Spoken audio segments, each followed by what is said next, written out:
Would you trade 6 years of your life for cat videos, memes, and pictures of people you barely know living their fake, perfect life? Do not try to say no. You've already made the deal, and those years are going by quickly. You're now a slave to your phone. Where did that come from? In 1 minute, you're scrolling through memes, and the next, you've lost 3 hours of your life. And you don't even remember what you saw. Congratulations, your brain has been hacked, and the masterminds behind it are making billions off your attention, all while you mindlessly doom scroll. It's not all your fault, though. They know exactly how to keep you glued to your screen by giving you just enough to make you want to come back like a rat hitting a lever for food. These tech companies have spent years perfecting this little game of cat and mouse, where your time is the prize and you're not the cat. They've engineered every ding, every like, and every colorful little notification to make you crave just one more look, just one more swipe.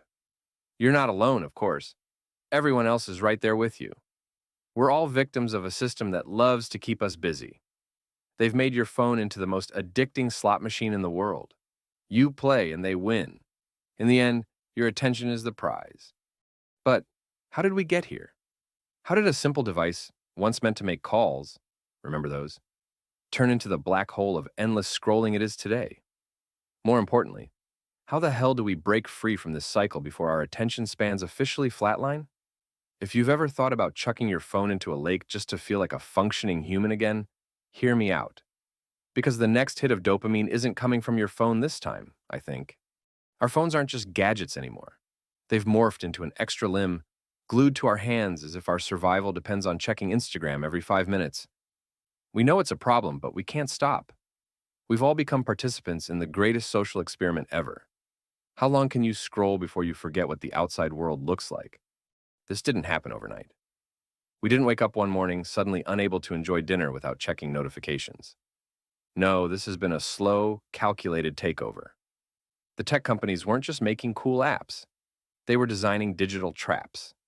Everything about your favorite app, from the colors to the sounds, was crafted to keep you hooked. It's not that you're weak-willed. It's that they've figured out how to exploit your brain's deepest desires, wrapping your attention in endless cycles of dopamine hits.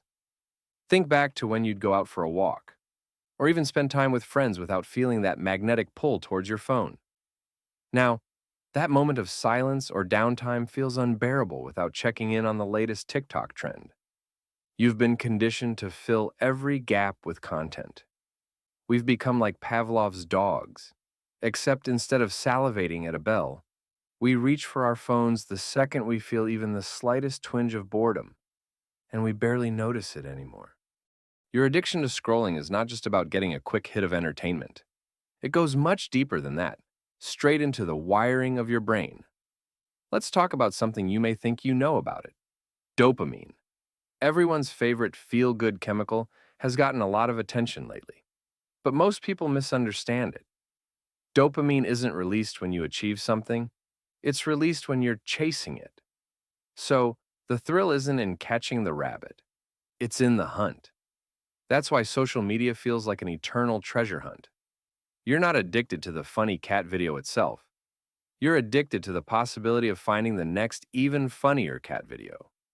The constant scrolling, refreshing, and swiping?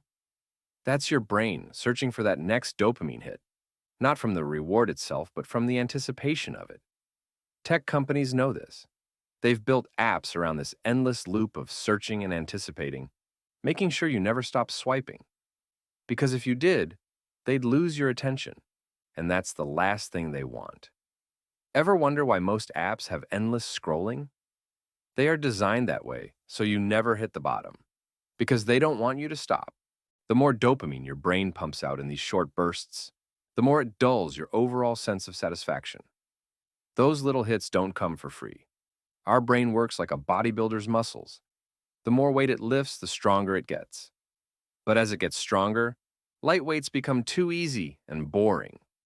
Now think of weight as attention. The more your brain gets, the more it wants, until what used to grab your attention doesn't excite you anymore.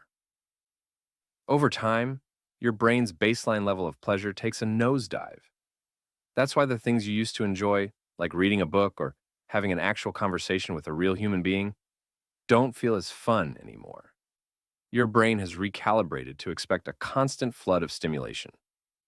So, the question is, can we turn this around before we completely fry our dopamine systems? Or are we doomed to chase dopamine forever, like digital junkies with a bottomless hunger? The path out of this mess doesn't involve some basic turn off notifications nonsense or those cookie cutter digital detox tips. Let me give you some real weird stuff you probably haven't heard of. Cognitive shuffling. It sounds like something your brain might do during a Netflix binge, but it's actually a little trick to reset your brain's patterns. Here's how it works.